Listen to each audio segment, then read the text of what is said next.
بسم الله الرحمن الرحيم.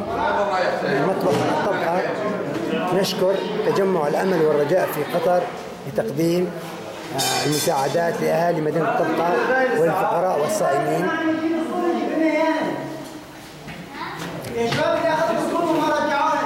بسم الله الرحمن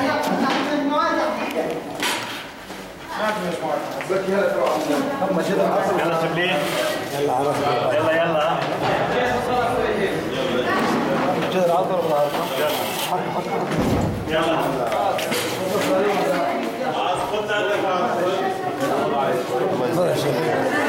بسم الله الرحمن الرحيم.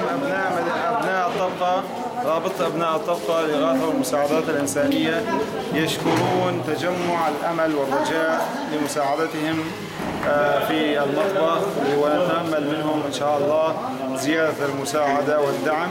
وهذا لا يخفى أن هذا المطبخ أقيم برعاية رابطة أبناء الطبقة، جميعهم المقيمين في السعودية وخارج السعودية، لذلك نوجه لهم الشكر الجزيل، ونوجه أيضا الشكر للأخوة الموجودين في الأردن لما قدموا من مساعدات ودعم لهذا المطبخ، والشكر الجزيل للجميع، ونشكر الأخوة المساهمين بعملهم بأيديهم في هذا المطبخ، ولكم جزيل الشكر، ونتأمل منكم عطاء الزاد.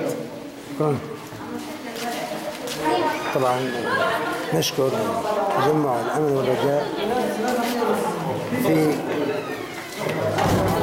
قطر لتقديم المساعدات لأهالي مدينة الطبقة بحملة إفطار صائم.